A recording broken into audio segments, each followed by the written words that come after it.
Madam President. Senator from Florida. Madam President, I rise to speak today on a subject that our colleagues here know that is very dear to my heart, America's space program. And although this is the last of many, many floor speeches that I've made on that subject, I stand before the Senate with a heart full of gratitude, joy, and hope for the future of our space program.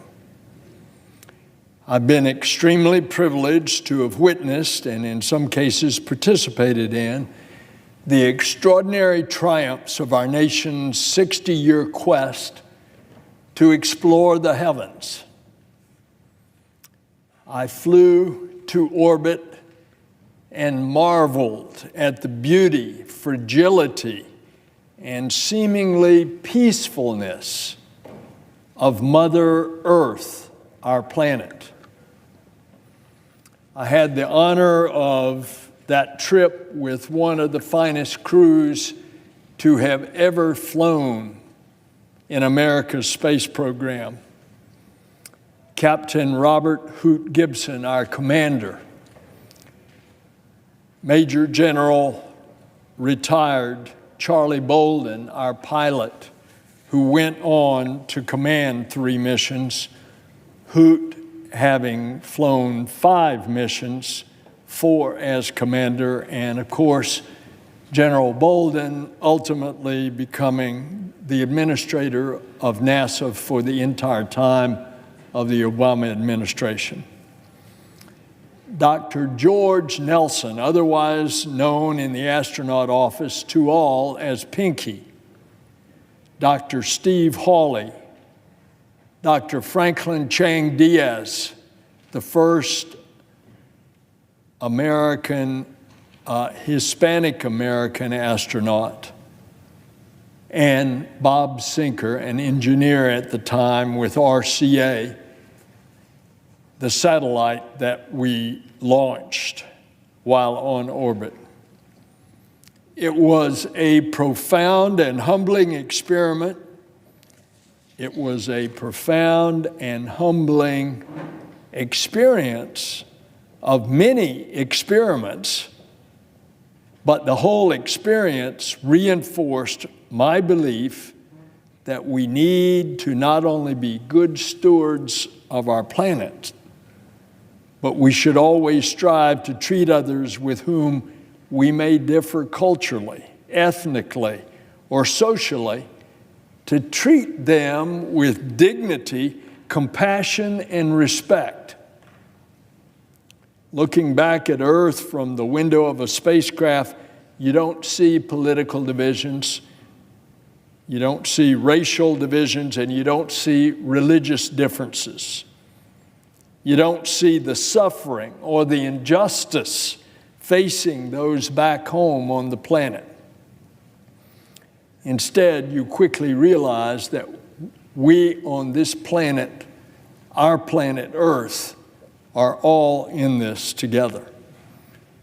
I've been filled with wonder over some of the greatest scientific discoveries of our age, the discovery of signs of water and perhaps even life on Mars. The discovery that our galaxy is full of countless planets, many of them very possibly inhabitable. And the discovery that our universe is being driven apart by mysterious forces known as dark energy and is filled with a mysterious material known as dark matter.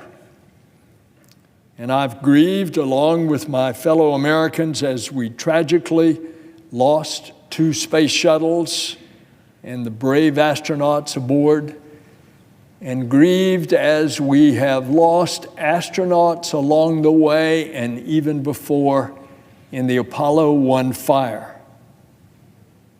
And I grieved with America as we thought Apollo 13 was lost and how miraculously, in one of the greatest success stories of NASA, with 3 humans on the way to the moon when the explosion occurred, not having any idea how we could get them back. And the whole team of NASA came together, the engineers, the mathematicians, the astronauts on the ground, the controllers, the contractors, and they all devised a way to bring back Jim Lovell's crew. As everyone in NASA's family is keenly aware, navigating the heavens is as dangerous now, if not more so, than the crossing of the oceans was 100, 200, 300 years ago. And leaving the relative safety and comfort of home to explore new frontiers is every bit as important now as it was then.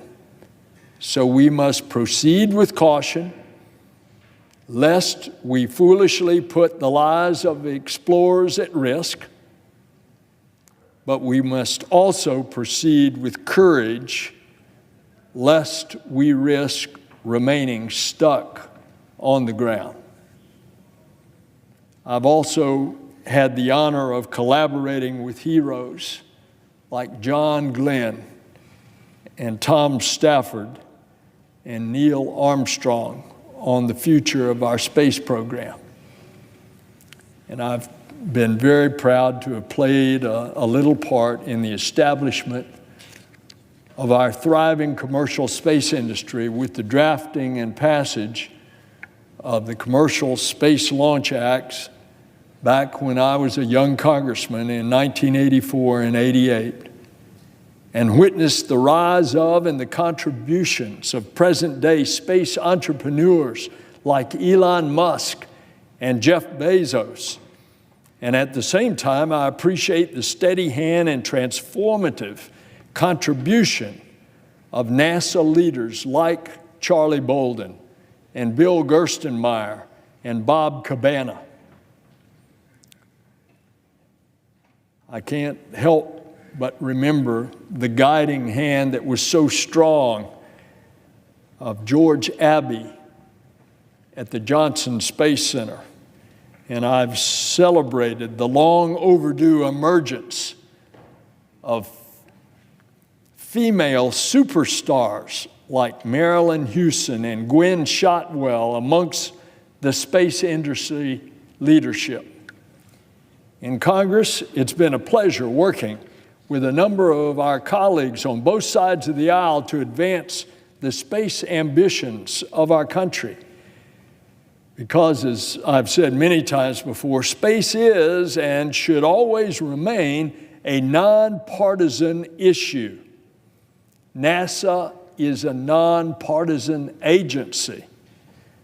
I'm also encouraged by NASA Administrator Bridenstine's leadership in his early tenure at the helm of this agency, and I wish him much success.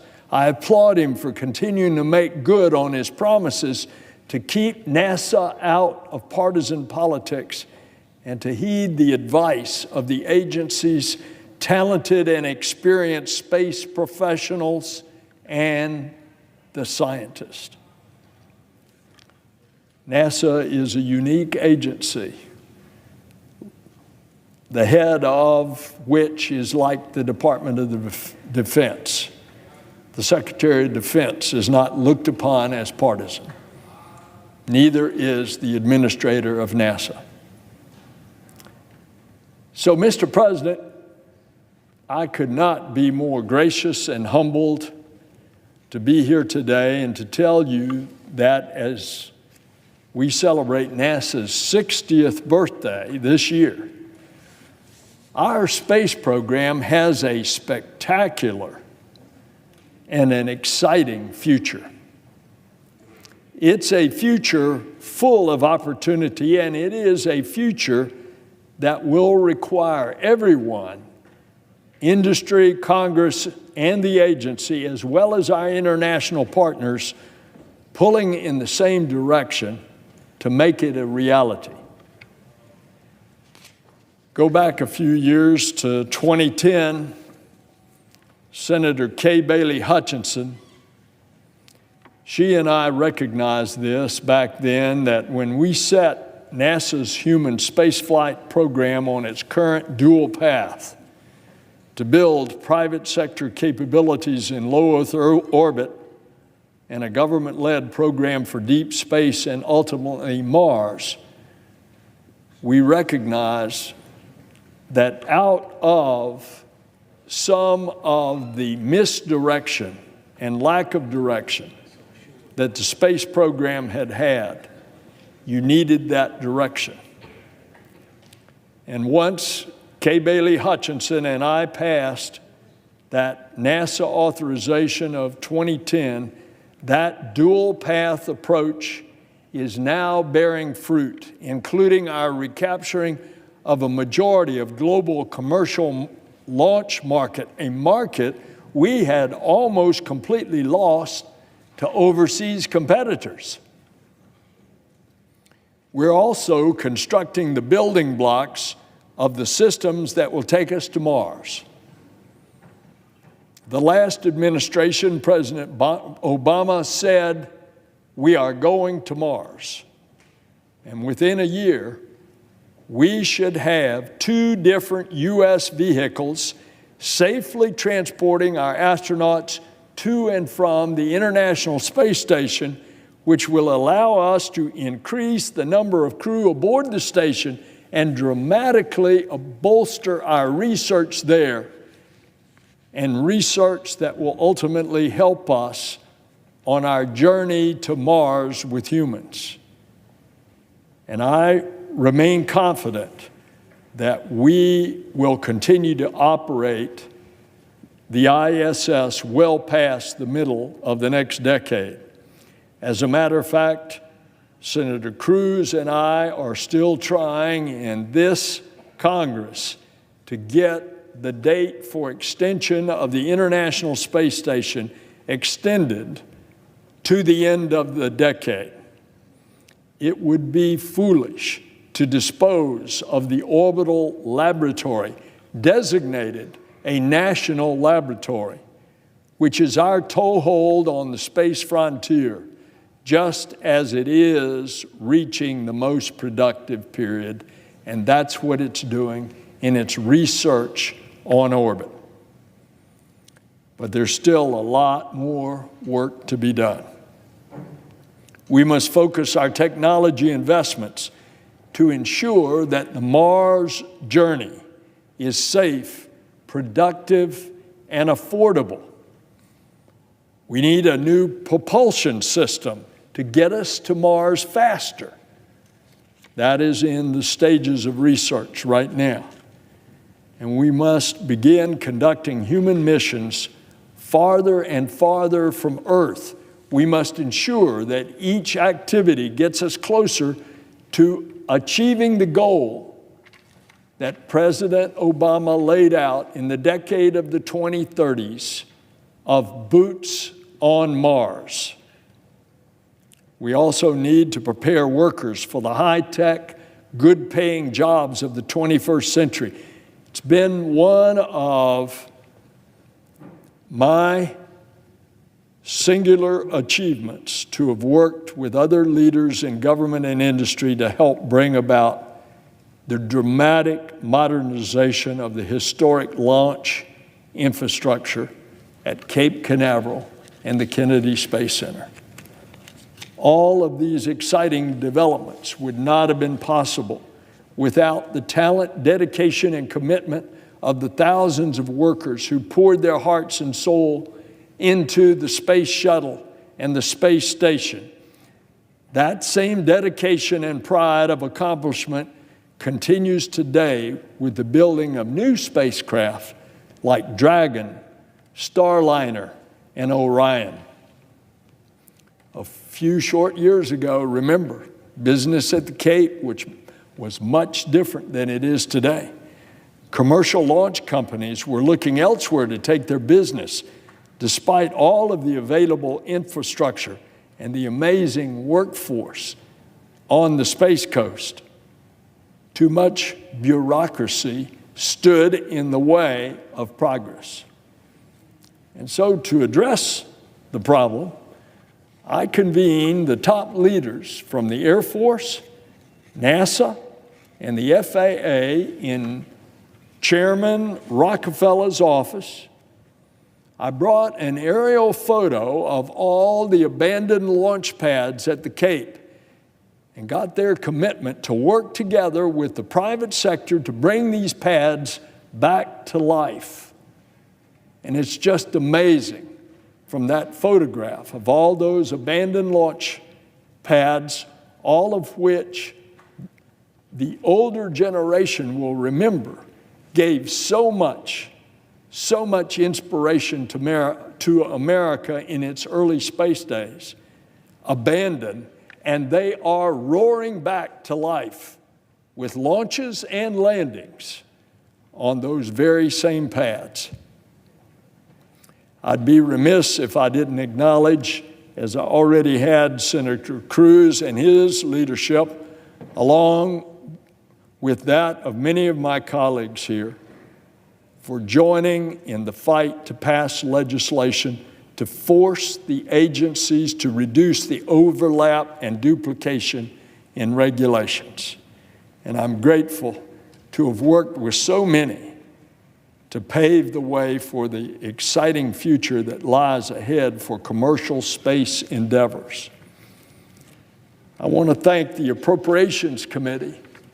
I want to thank the leadership of the Appropriations Committee, including the senator here on the floor, the senator from Vermont. And the proof is in the pudding, how over the years that they have provided the appropriations as we have brought NASA back to life on this dual track of commercial going to and from low Earth orbit, as well as exploring the heavens, which is NASA's mission.